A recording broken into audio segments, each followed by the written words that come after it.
Que Jesus nos abençoe. Nós vamos falar hoje sobre obsessão e cura.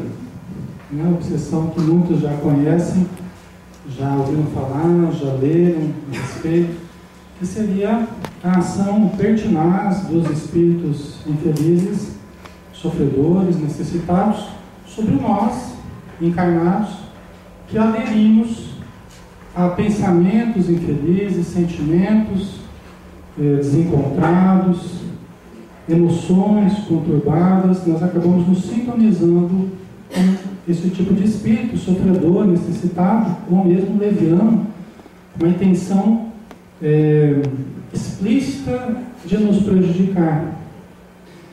O obsessor não é alguém mau, frequentemente é a nossa vítima do passado. Tendo em vista que todos nós reencarnamos, tendo em vista que todos nós já fizemos muito bem e já fizemos muito mal, já ajudamos e já prejudicamos inúmeras pessoas, nós trazemos hoje, na nossa vida, refletidos no nosso dia a dia, as ações do passado, positivas e negativas. Então hoje nós temos muitos espíritos que nos procuram, que nos encontram e que rondam a nossa vida com a intenção de nos atrapalhar, com a intenção de nos destruir. Isso é um fato.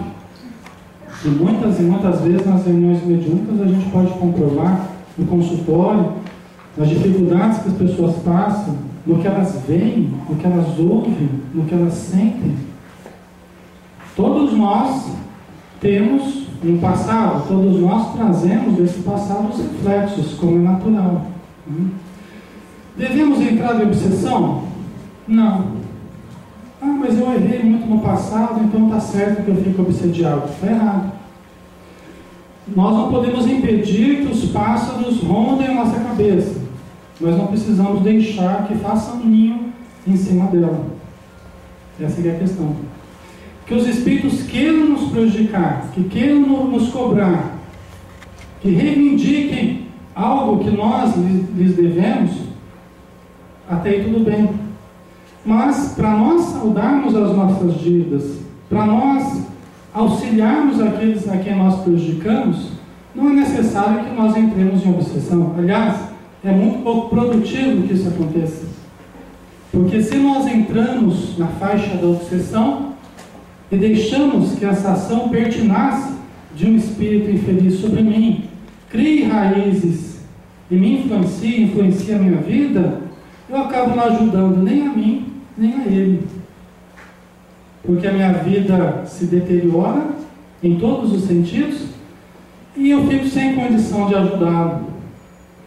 Por outro lado, se eu me mantenho bem, fortalecido, consciente, atuante no bem, eu me ajudo e posso ajudá-lo também. Então, a princípio, nós gostaríamos de colocar uma questão aqui. Todos nós que chegamos à casa espírita, chegamos com necessidades emocionais, espirituais e orgânicas. Tem as pessoas que podem chegar à casa espírita por curiosidade, porque receberam um convite, porque leram alguma coisa e sem uma necessidade maior, mas vieram, por uma identificação de pensamento, de gosto. Não quer dizer que elas não tragam também necessidades dessa e de outras encarnações. Às vezes necessidades que elas nem perceberam. Mas a maioria de nós chega à casa espírita organicamente necessitado. Muitas vezes a gente já rondou e já percorreu o trecho de médico em médico, de psiquiatra em psiquiatra, de psicólogo em psicólogo, de exame em exame, e nada de encontrarmos a solução, ou pelo menos um direcionamento para as dificuldades que a gente tem. Muitas vezes nós chegamos aqui emocionalmente arrebentados por problemas familiares que nós estejamos vivendo, discussões que existiram, brigas, dissensões no seio da família, pai contra filho, filho contra pai, nora contra sogra, sogra contra nora, irmãos que estão passando dificuldade de relacionamento e a pessoa não sabe como vencer essa aversão, essa dificuldade. Muitas vezes são problemas no trabalho, que a gente não sabe, a gente se meteu numa confusão, a gente não sabe como resolver. E a gente vem na casa espírita buscar um consolo, buscar uma solução, buscar pelo menos alguma direção para acalmar as necessidades que a gente traz.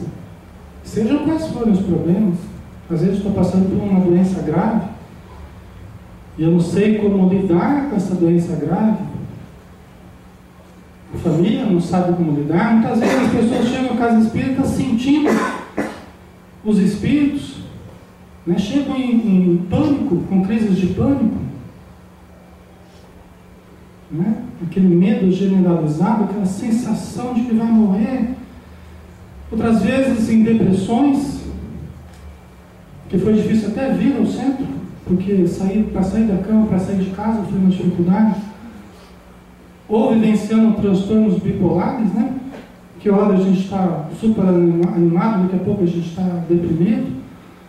Então, tudo isso somos nós. Todas essas dificuldades, elas são as nossas dificuldades do ser humano hoje, que busca ansiosamente, que busca, que tem sede de conhecimento, que tem necessidades prementes.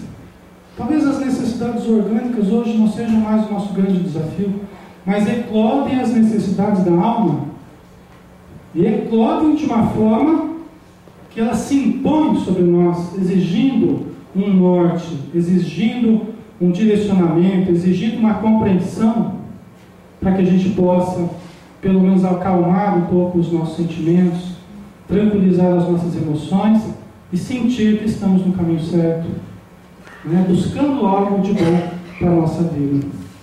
Somos todos necessitados. Antes disso, antes de falar dos tipos de obsessão, a gente tem que lembrar também que para tudo tem jeito. Eu levantei aqui uma série de questões que a gente traz e que a gente busca essa ajuda aqui na Casa Espírita. E é importante a gente lembrar que para tudo há solução. Não existe problema que não tenha solução. Às vezes a solução não é imediata. Ela precisa ser amadurecida. Mas para tudo há uma solução. Então, às vezes, também a pessoa chega aqui com desespero e querendo uma solução imediata, e querendo uma mudança imediata. Pode até ser que aconteça essa mudança. Mas nós precisamos amadurecê-la frequentemente. Porque a mudança está em nós. Com muita frequência, a mudança não se dá lá em torno de nós. Vai também acontecer em torno de nós. Mas vai acontecer como reflexo da nossa mudança, do nosso interior. Porque efetivamente somos nós que precisamos mudar. Nós que precisamos nos transformar. E aí tudo se modifica junto com a nossa modificação. Então nós temos vários tipos de obsessão, dessa influência negativa de um espírito sobre nós. Nós temos vários tipos. Só que aqui, numa abordagem mais simples, mais resumida, nós podemos resumir em 3 tipos: obsessão simples, a fascinação e a subjugação. Então vamos distinguir cada uma delas. A fascinação, a obsessão simples. O espírito infeliz, necessitado, que esteja em torno de nós, por algum motivo, ele começa a sugerir pensamentos infelizes, pensamentos negativos. O que são pensamentos negativos? O que são pensamentos infelizes? São aqueles que nos induzem a termos reações negativas, sentimentos negativos. Cria apreensão em nós, cria medo, né? Dá desânimo, dá tristeza. É fácil a gente reconhecer. Jesus ele nos disse, você reconhece a árvore pelo fruto. Então observe o fruto dos pensamentos que você cultiva e facilmente você vai ver se são positivos ou negativos. Facilmente você vai perceber. E a gente teima em ficar cultivando pensamentos negativos. autodepreciativos, quando a gente fica falando mal da gente mesmo, fica reclamando da vida, cultivando a autocompaixão, fica cultivando a tristeza, que acaba numa depressão, né? Quando nós cultivamos a incompreensão, a intolerância com as pessoas, isso tudo é negativo, é pensamento negativo. É falta de fé, é falta de segurança da nossa parte, né? Então, são esses pensamentos que vão fazer a ponte com o pensamento do espírito infeliz. A gente pode dizer que esses pensamentos negativos nossos são a tomadinha, são as tomadas que os espíritos infelizes vão colocar no plug deles. E vai haver a sintonia perfeita do que nós estamos cultivando e do que os espíritos estão sugerindo para nós. Vai haver uma sintonia perfeita. Obsessão simples. O espírito começa a lançar alguns pensamentos e nós vamos recebendo a nível de córtex, essa camada mais superficial do nosso cérebro. Telepaticamente, a gente começa a receber esses impulsos, porque são ondas, são energias. Pensamento é energia. Então, esses impulsos mentais que o espírito envia para nós, ele chega, fica falando no meu ouvido lá, jogando, semeando pensamentos negativos, né? Você não vale nada, você não sei o quê, e eu vou absorvendo, porque eu acho que são meus os pensamentos. Eu não sei nem da existência do espírito direito, não conheço, eu acho que são os meus pensamentos. Eu falo a verdade, viu? Nada dá certo para mim mesmo, eu vida ingrata, não sei o quê. Eu fico lá reclamando, fico cultivando esses pensamentos. O que acontece? A obsessão simples, que está começando a se estabelecer o vínculo meu com o espírito, dele para comigo, começa a virar uma fascinação. Na fascinação, nós já temos a cristalização de certos pensamentos.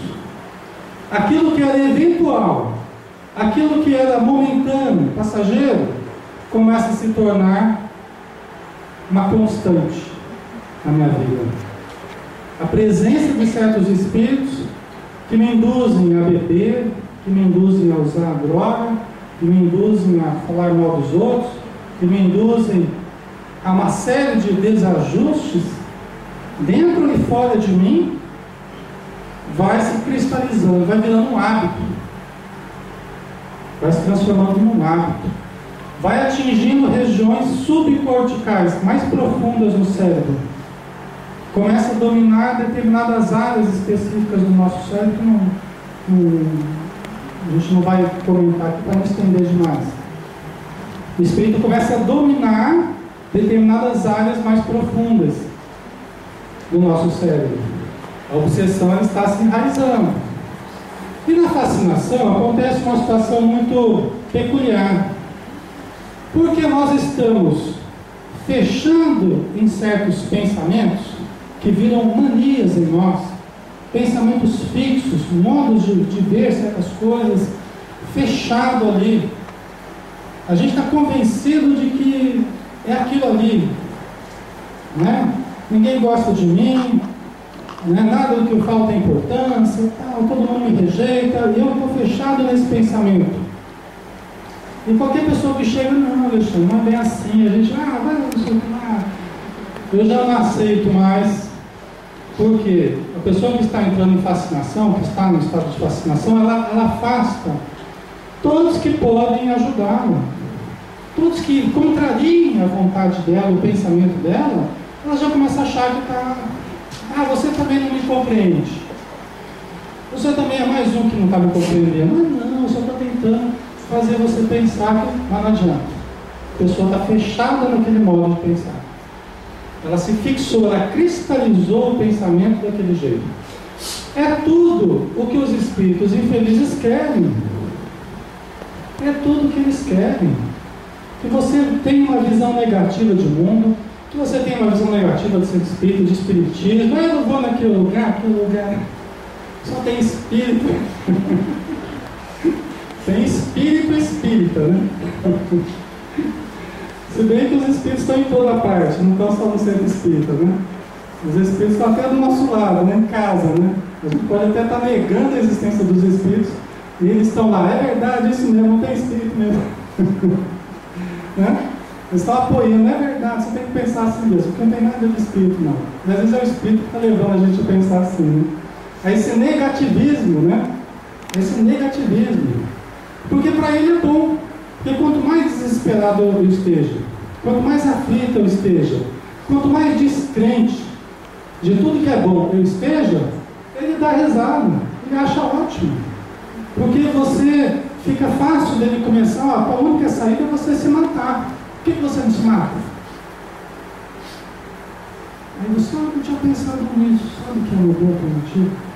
Você acaba com o problema. O espírito, ele quer fazer a gente se sentir sem saída, absolutamente sem saída, para a gente começar a ter esse pensamento como uma boa alternativa. E é uma péssima alternativa. Seria a pior de todas elas. Seria a pior. Por isso, se você estiver sentindo alguma coisa nesse sentido, tiver com algum pensamento nesse sentido, rejeite com toda a força. Rejeite, sem compaixão. Você vê qualquer pensamento assim, por que você não pega aquele remédio e toma aquela faca, aquele revólver? Rejeite isso com toda a força. Porque se você começar a aceitar esse pensamento e nutrir esse pensamento e se fixar num processo de fascinação, o espírito vai te fascinando, hipnoticamente ele vai dominando a sua mente, de modo que a sua vontade passa a ceder à vontade do espírito. Ele vai controlando a sua vontade. A sua vontade vai ficando fraca diante de uma vontade que vai ser mais forte, mas porque você vai deixando. Se não deixasse, essa vontade não dominaria. Mobilizássemos a nossa vontade, exercitássemos, fortalecêssemos a nossa vontade, e uma vontade estranha, fosse de encarnado, fosse de desencarnado, não nos dominaria. Porque a obsessão existe também de encarnado para encarnado, né? Nós não vamos entrar nesse aspecto aqui, porque é um outro capítulo da obsessão, né? Mas também existe. E nós, então, não deixaríamos que uma mente externa a nós nos dominasse de uma forma tão fácil.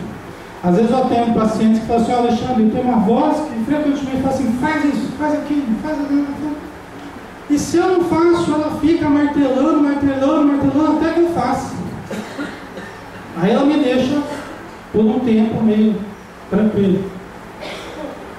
É que vai criando um condicionamento. A gente vai ficando condicionado, habituado.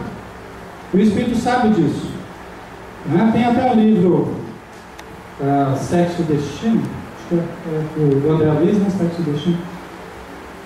Acho que nesse livro, que tem um personagem lá que ele está sentado na poltrona, na sua casa, e chegam duas entidades infelizes, de péssimo aspecto, e fala assim: quero beber.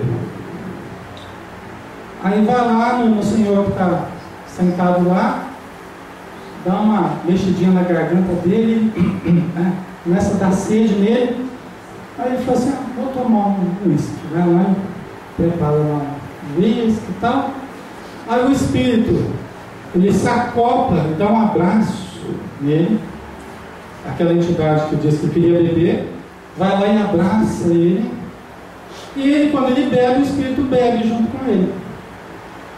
Aí o André Luiz fala assim que até os dois fizeram juntos, tanto o encarnado quanto o desencarnado. Aí o homem, né, se sentiu ali mais satisfeito, o espírito também, o espírito se afastou, ele foi, sentou lá. Aí o outro: eu também quero beber. Aí o mesmo fenômeno aconteceu. Foi lá, fez ele sentir de novo uma sede lá, vontade, foi lá de novo, preparou o uísque, e o outro deu um abraço nele ali e bebeu junto com ele. Olha a facilidade que os espíritos. Vejam que esse caso que eu citei já é um caso em que isso se tornou um hábito, já está virando uma fascinação. um domínio, uma vampirização. Eu não coloquei esse tipo, um dos tipos de obsessão por vampirização, que o espírito vai sugando as energias do encarnado, se aproveitando dos maus hábitos do encarnado. Então ele vai sugando a energia vital, junto com os vapores do álcool, junto com a química da droga, né? Junto com as nossas emoções desequilibradas, que ele absorve, ele gosta daquele tipo de emoção, né? Do sexo desequilibrado, ou de qualquer outra atividade que vire um vício, né? Uma compulsão, né? Então, da fascinação, nós vamos caminhando para a subjugação. Na subjugação, nós ficamos, como o termo diz, subjugados.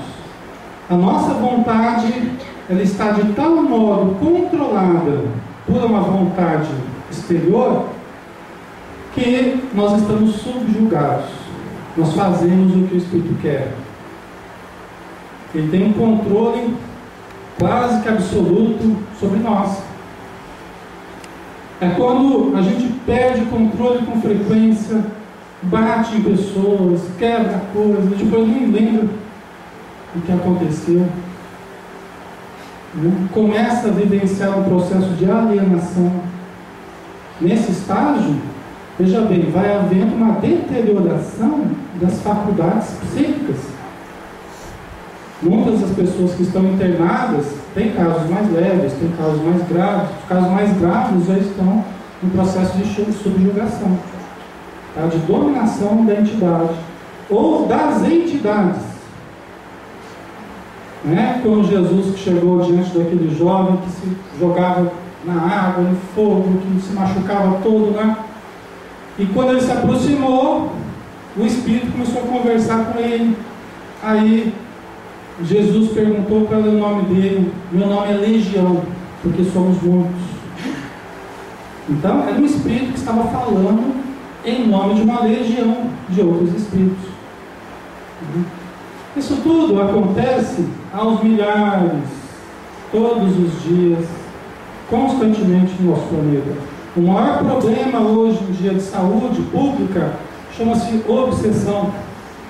Diz o Manuel Filomeno de Miranda, através do Divaldo, que nós criamos designações, rotulagens, criamos diagnósticos, nomenclaturas complicadas ou não, para designar transtornos psicológicos, psiquiátricos, de vários tipos, que nada mais são do que os vários tipos de sintomas da obsessão. Nada mais são do que os vários tipos de obsessão possíveis de termos. É que a ciência, nem a psicologia tradicional, nem a medicina tradicional identificam ainda o espírito, muito menos a obsessão. Então eles olham simplesmente do ponto de vista do sistema nervoso, olham do ponto de vista social, educacional. Dá para a gente compreender, mas nós precisamos entender que em essência, trata-se sempre de obsessão. Alexandre, mas tudo é espírito? Não é que tudo é espírito, nós somos espíritos. A única diferença entre nós e os espíritos que estão ao nosso redor é que nós estamos no corpo físico, eles estão fora do corpo físico.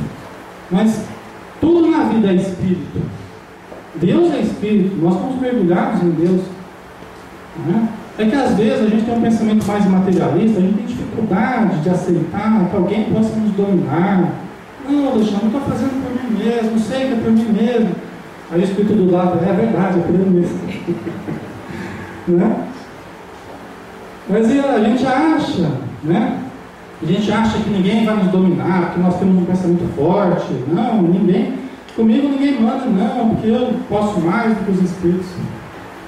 Mal sabe que quanto mais acha que é não influenciável, mais fácil é de ser influenciado. Porque aí a gente não ora, a gente não se cuida, a gente acha que a gente está com tudo, e os espíritos deitam e rolam para a gente, não fazem o que querem. E a gente acaba falando coisas que não queria, e depois só sofre o resultado que a gente falou. né? E frequentemente nós estamos expressando já o pensamento dos espíritos, que aproveitam qualquer brecha, né? Isso não quer dizer nos eximir da responsabilidade. Alexandre, mas então é sempre os espíritos que fazem a coisa e a gente nunca tem responsabilidade pelo que a gente fez? Não, sempre somos responsáveis, sempre. Mas acabamos cedendo para a influenciação. E o espírito passa a ser corresponsável conosco por tudo que fizermos juntos. Então esses seriam os 3 tipos de obsessão. A subjugação, o espírito já está dominando boa parte do sistema nervoso, inclusive toda a inervação ali da medula, que vai para os órgãos, regiões centrais ali do sistema nervoso, ele passa a dominar. Na região vegetativa, autônoma, começa a controlar todas as regiões praticamente, né? Então, mas para os 3 tipos de obsessão, tem uma terapêutica, tem um tratamento, tem uma melhora. É possível melhorar. É lógico que nos casos mais graves, onde os danos do sistema nervoso foram maiores, nós vamos ter uma ação mais limitada. Tá? Mesmo com o passe, com a desobsessão, com a prece, com a leitura, ainda assim, muitas vezes o dano foi tão profundo ao sistema nervoso que nessa vida, algumas pessoas, alguns casos, poderão ter o seu problema atenuado, não curado absolutamente. Tá? Isso é uma coisa para a gente pensar, até porque o cuidado que os espíritos têm conosco, os espíritos amigos, é muito grande no sentido de preservar o sistema nervoso. A gente percebe o cuidado, a delicadeza deles para preservar o nosso sistema nervoso, porque se trata de energias muito delicadas, de uma química muito delicada do nosso sistema nervoso. É o aparelho que nós estamos utilizando, gente. Se houver um dano de grande monta no nosso sistema nervoso, nós podemos não recuperar a saúde do jeito que gostaríamos. Né? Tem muitos casos, inclusive, que vão continuar tomando remédio, muitos necessitando praticamente a vida toda. Outros não. Muitas vezes tratamento espiritual, a psicoterapia já vai ser o suficiente, ou só a parte espiritual, ou só os bons hábitos já vão regularizando. Mas muitos, o dano do sistema nervoso foi tão forte, as lesões, o desajuste, que não retornam mais à saúde nessa encarnação. Mas se tomar bastante passe, se fizer o bem bastante, então, atenua certos problemas, mas não vai ser mágico. Por isso que os espíritos tratam com tanto cuidado o sistema nervoso. Por quê? Porque exige muito maior responsabilidade da nossa parte. Por isso que nós não podemos nos deixar entrar em obsessão. E se estivermos, temos que sair rapidinho, através da mudança interior, antes que os danos comecem a ser mais profundos, porque aí o problema fica sério. Tá? O tratamento é simples. Tá? O tratamento é simples, ele não é complicado. Tá? O tratamento é simples. E quanto antes nós iniciarmos o tratamento, melhor. O tratamento é composto, dependendo do caso, mas frequentemente nós encontramos a necessidade de 3 elementos desse tratamento. Tratamento espiritual, eminentemente espiritual, o tratamento medicamentoso e o tratamento psicoterápico. Os casos mais graves, esses três tratamentos conjugados são uma necessidade. Na verdade, todos os casos vão ter uma proporção que vai variar de caso para caso do quanto de remédio é necessário, do quanto da parte espiritual é necessária e do quanto a psicoterapia é necessária. Varia de caso para caso. Tá? Tem casos que sem remédio não melhora. Pode fazer tudo espiritualmente, mas não melhora sem a medicação. Outros casos, a pessoa com ajuda espiritual, nossa senhora, melhora assim, né? Só melhora com a ajuda espiritual, com o passe, com a prece, com a leitura. Outros casos, está com a medicação, está com a ajuda espiritual, mas sem a psicoterapia não melhora.